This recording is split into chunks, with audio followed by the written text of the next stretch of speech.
नमस्कार. मराठी स्टोरीमध्ये तुमचं परत एकदा खूप खूप स्वागत आहे. वेड लावी जीवा, एक हृदयस्पर्शी प्रेमकथा, भाग 24. अक्षरा मनातच विचार करत होती, कारण आता नाही म्हणणं पण शक्य नव्हतं. अभिने कारणही तसेच दिलं होतं. ब्रेकफास्ट होताच अभि बाहेर पडतो तशी अक्षराही विचार करतच त्याच्या पाठोपाठ बाहेर पडते. अभि अजूनही गाडीत बसलेला नव्हता. तो कदाचित अक्षराचीच वाट पाहत गाडीला टेकून उभा होता. त्याचं लक्ष फोनमध्ये असतं, पण अक्षराची चाहूल लागताच अभिवर पाहतो. अक्षरा त्याच्यासमोर उभी होती. अहो, कालही आपण एकत्र आलो होतो, आजही एकत्रच निघालो आहोत. ऑफिसमध्ये कोणाला आपल्यावर संशय नाही ना यायचा? अक्षरा, त्याची काळजी तू करू नकोस, मी सर्व काही पाहून घेईन. अभि, हो पण आता. अक्षरा काही बोलणार इतक्यात अभि दरवाजा उघडतो तशी अक्षरा जाऊन गाडीत बसते. तो बसतो आणि गाडी ऑफिसकडे निघते. अक्षरा, तुझी आणि बडींची ओळख कशी झाली? आय मीन, तुला बडी इतके जवळून कसे ओळखतात? अभि, अक्षराला नेमकं काय उत्तर द्यायचं हे कळत नव्हतं, कारण आतापर्यंत हा प्रश्न तिला कोणीच विचारला नव्हता. ती खूप वेळ गप्प राहिलेली पाहून पुन्हा अभि तिला म्हणतो, राहू दे, तुला जर सांगायचंच नसेल तर. त्यानंतर दुसरा प्रश्न विचारतो, तुझं आणि तुझ्या आईचं रिलेशन कसं आहे? अक्षरा आता पुरती गोंधळून जाते. ती जरी मनापासून तिला आई म्हणत असली तरी आईने कधी तिला लेक मांडलीच नव्हती. तुम्ही असे का विचारत आहात? जशी सर्वांना एक आई प्रिय असते तितकीच मलाही ती प्रिय आहे. माझं खूप प्रेम आहे तिच्यावर. अक्षरा, हे तुझ्याबद्दल झालं, पण आईंना तुझ्याविषयी काय वाटते हे तू मला सांगितले नाहीस. अभि, प्रत्येक आईला एका मुलीविषयी वाटतं, तेच तिलाही वाटतं. आता अक्षराही वेळ मारून येत होती. तिला आईविषयी उघड उघड सांगणं जमणार नव्हतं. अभिनेही ते ओळखलं. अभि जास्त लांबड न लावता आता विषय टाळतो, कारण अभिने माहिती काढल्याप्रमाणे अक्षराची आई तिच्याशी चांगली वागत नव्हती, किंवा घरातील सर्व वर्तणूक एकंदरीत अभिच्या कानावर आलेली होती. थोडा वेळ गाडीत शांतताच होती. अक्षराही आता काय बोलत नाही आणि अभिही काय बोलत नाही. ऑफिसच्या जवळ येताच अक्षरा उतरण्यासाठी दरवाजाला हात लावणारच होती की अभि तिला ओढून जवळ घेतो आणि कपाळावर आपले ओठ टेकवतो. गुड डे म्हणतो तशी अक्षरा लाजून सेम टू यू म्हणत गाडीतून खाली उतरते. अक्षरा खाली उतरताच अभिची गाडी आतमध्ये जाते. अक्षरा ही गडबडीने ऑफिसमध्ये निघून जाते. अक्षरा येऊन तिच्या टेबलवर बसते. कामाला सुरुवात केव्हाच झाली होती.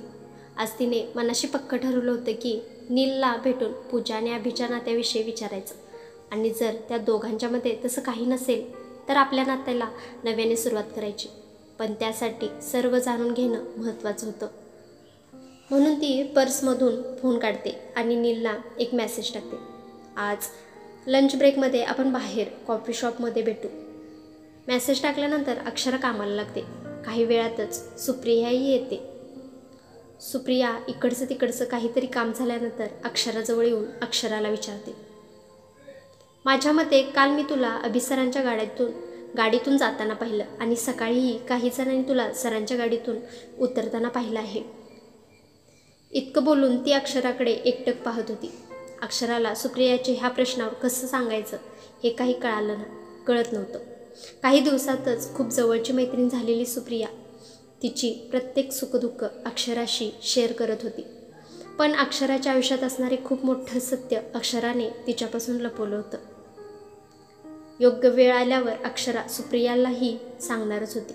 मी तुला काहीतरी विचारत आहे अक्षरा. सुप्रिया, या प्रश्नाने अक्षराची धांदल उडते. कदाचित हीच योग्य वेळ असेल का खरं सुप्रियाला सांगण्याची? मलाही तिची थोडी मदतच होईल माझे प्रत्येक निर्णय घेताना. मी जे ठाम निर्णयापर्यंत पोहोचू शकत नाही, कदाचित तिच्या मदतीने पोहोचूही शकेन. अक्षरा अजूनही शांत आहे हे पाहून आता सुप्रिया जोरातच तिच्या टेबलवर हात मारते आणि विचारते, अक्षरा, मी तुला काहीतरी विचारत आहे, त्याची उत्तर दे. त्यावर अक्षरा तिला म्हणते, आपण बाहेर जाऊन या विषयावर बोलू. इथे नको. अक्षरा, नाही, मला आत्ताच उत्तर हवे आहे. तू कधी सांगणार आहेस? सुप्रिया. त्यावेळेस अक्षरा तिला म्हणते, अगं, लंच ब्रेकमध्ये आपण बाहेर जाऊ. मी तुला सर्व काही सांगेन. माझ्यावर फक्त विश्वास ठेव, प्लीज. या वाक्याने आता सुप्रिया ही शांत होते. ती आपल्या टेबलवर निघून जाते. अक्षरा ही मनाशी ठाम ठरवते की सुप्रियाला आज सर्व काही खरं खरं सांगून टाकायचं. इकडे अभि मीटिंग संपून त्याच्या केबिनमध्ये बसलेला असतो. पूजा काही फाईल्स घेऊन अभिच्या समोर येते. पूजा येताच अभि तिला म्हणतो, ह्या महिन्यात जेवढ्या बाहेरच्या मीटिंग्स आहेत तेवढ्या नीलला अटेंड करायला सांग. मला जमणार नाही. नीलच सर्व काही पाहून घेईल. अभि. पूजालाही थोडं नवलच वाटतं, कारण अभि असा कधी म्हणत नाही. ह्याच्या आधी तर त्याने एकही मीटिंग कधीच मिस केली नव्हती. मग आत्ताच काय झालं? पूजा ही मीटिंगविषयीच बोलायला आलेली होती. अभिचा येणारा बर्थडे बाहेरच करायचा हा तिचा मोठा प्लॅन होता. पण पूजा बोलण्याआधीच अभिने तिला मीटिंगविषयी सांगताच तिला आता थोडा राग येतो. पण हे कसं काय शक्य आहे? त्या मीटिंग्सना तर आपण जायला हवं ना? हो, जायला हवं होतं, पण मला जमणार नाही. वाटल्यास तू नीलसोबत जाऊ शकतेस. पूजाही आता जास्त न लांबड लावता हा म्हणून दाखवायला आणलेल्या फाईल्स त्याच्यासमोर ठेवून रागारागाने बाहेर पडते. ती सरळ दियाच्या केबिनमध्ये जाते. इकडे अभि पूजा बाहेर पडताच कॅमेरा ऑन करतो, तर अक्षरा कामात बिझी होती. इतक्यात अभिचा फोन वाजतो. फोन बडींचा होता. अभि फोन उचलतो. बोला ना, कसे आहात? मी काही वेळाने तुम्हालाच कॉल करणार होतो. अभि. मी बरा आहे. तुला एक गोष्ट सांगण्यासाठीच फोन केला होता. आम्ही सर्वजण आज तिकडे येणार आहोत. तुला काही त्रास तर होणार नाही ना? बडी. ते हसत अभिला विचारत होते. त्यावेळेस अभि आपल्या केसातून हात फिरवत, बडी, हे काय विचारत आहात? मला कसला त्रास? तसं काही नाही. अभि, तुमच्या दोघांमध्ये आम्ही सर्वजण असं वगैरे काही होणार नाही ना? बडी. तसं काही नाही. मी तर खूप खुश आहे की तुम्ही इकडे येत आहे. तसेही मॉमने सांगितलं होतं ना, महिनाभर तू इकडे फिरकायचं नाहीस. त्यामुळे मला येता येत नव्हते तिकडे. खूप आठवण येत होती सर्वांची. बरं झालं तुम्ही सर्वजण इकडे येत आहे. अभि. हो, हा सर्व प्लॅन तुझ्या लाडक्या काव्याचा आहे. तिच्या सांगण्यावरून केला आहे. तिला अक्षराची खूप आठवण येत होती. हां, आणखीन एक गोष्ट, यातलं अक्षराला काही सांगू नको. तिच्यासाठी ऑफिसवरून आल्यानंतर खूप मोठं सरप्राईज असणार आहे. बडी. हो, मी तिला काही बोलणार नाही.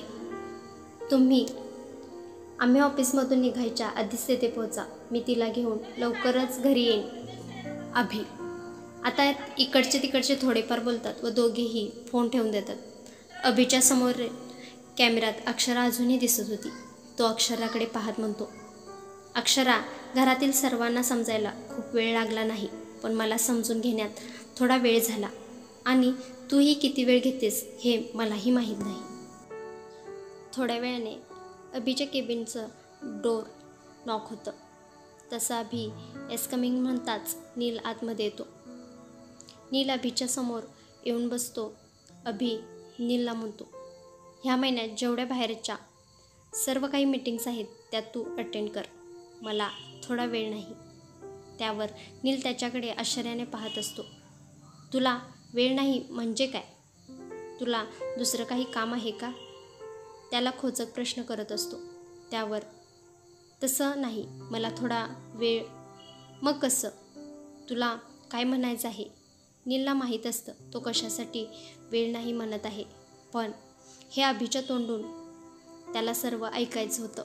म्हणूनच तो मुद्दामच अभिला उलटसुलट प्रश्न करत असतो.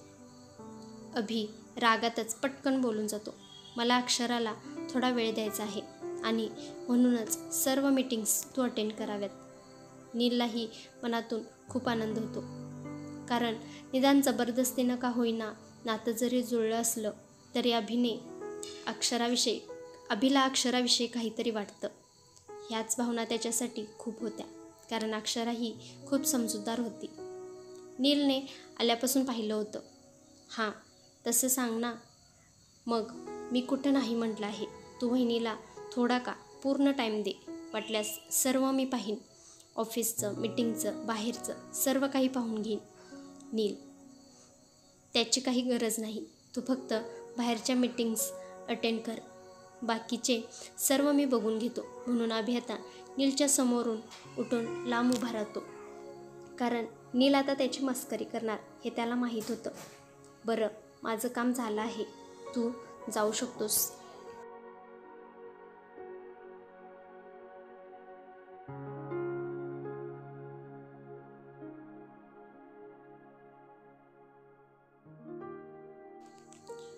वेड लावी जेव्हा भाग 24 तुम्हाला कसा वाटला मला नक्की कमेंट करून सांगा. त्याचबरोबर मराठी स्टोरी या यूट्यूब चॅनेलला तुम्ही अजूनही सबस्क्राईब केलं नसेल तर सबस्क्राईब करायला विसरू नका. मराठी स्टोरीच्या नवनवीन अपडेटसाठी समोरील बेल आयकॉनलाही प्रेस करायला विसरू नका. ज्या वेळेस मी नवीन व्हिडिओ टाकेन त्याची नोटिफिकेशन तुम्हाला त्यामार्फत मिळत राहील. पुन्हा भेटू वेड लागी जेव्हा भाग 25 मध्ये. तोपर्यंत धन्यवाद.